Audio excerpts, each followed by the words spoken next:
Schutz, who is in Chicago's Mount Greenwood community as part of our Chicago Tonight in Your Neighborhood series. Paris, you've got a community organizer this time.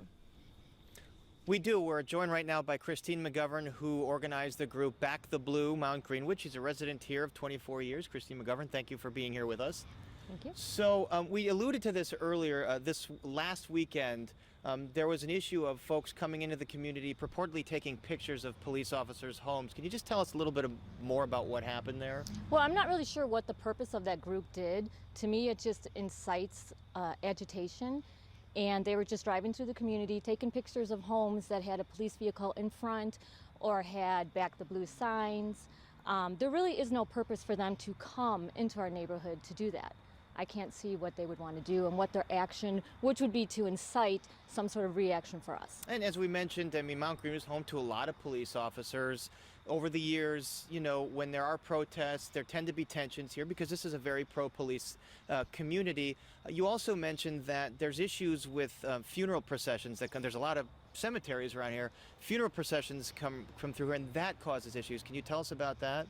Yes. There are a lot of gang funerals, not necessarily funeral processions, but processions that involve gang and gang-affiliated members. And they come through our neighborhood, drive erratically through our streets. Sometimes they have weapons. They hang out their windows. They curse. Just today, in fact, on 109th and Kedzie, there was a woman with 3 toddlers in the car who was parked at the light.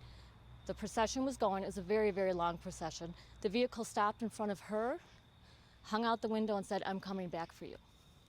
What is the purpose of this kind of activity? As we mentioned, there's lots of cemeteries around here, and you know, a couple years ago, because of a procession, there was a shooting and a death because of a conflict that happened there. So this is something that's been going on. What made you want to start the Back the Blue group here in Mount Greenwood? There was an incident at Columbus Statue downtown where the police were purposefully attacked, viciously attacked. Our mayor did not support the police, did not have a plan of action for them, and a friend of mine's husband was one of the officers that was hurt very badly. So I said, we need to do something to support our police. This is our community. This is filled with police officers for our city to show them that we support you, we care about you. Not everyone is against you. You know, sometimes, you know, this is a very charged time, so when you hear Back the Blue or Blue Lives Matter, it could connote sort of a counter to Black Lives Matter, and perhaps some people think of it as kind of a racist sentiment. Is there a problem with racism in Mount Greenwood? Sometimes people say that, you know, the residents here don't want black people to come in here. Is that a fair characterization? No, and I am adamantly opposed to that. Mount Greenwood is a great family community. We look out for each other. It's a safe community. That's why people like it. Our kids can go outside and play. We have many organizations where we help different fundraisers. We have many teachers in our area who ask for donations for their classrooms. So we support our neighboring communities.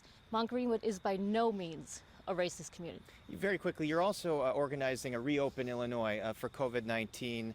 You're opposed to the governor's restrictions. The positivity rate here for COVID is about 9%. What is it you would like to see the governor do? Well, first of all, the governor has to stop being a hypocrite.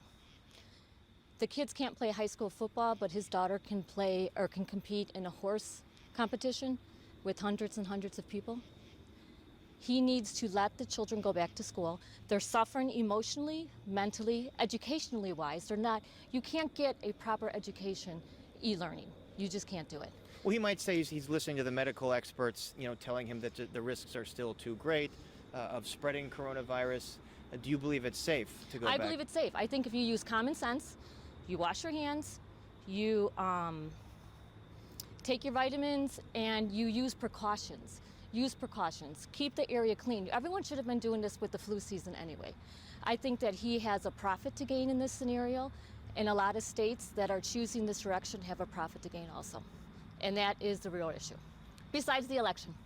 I don't know about that profit issue. I mean, I don't think that's something that we can journalistically say is happening. But Shanahan McGovern, thank you so much for joining us. We appreciate it. Thank you. Okay. And Brandis Friedman will wrap things up from Mount Greenwood in just a bit, and now we toss it back to you. Yeah, thanks, Paris. We'll see you in a bit.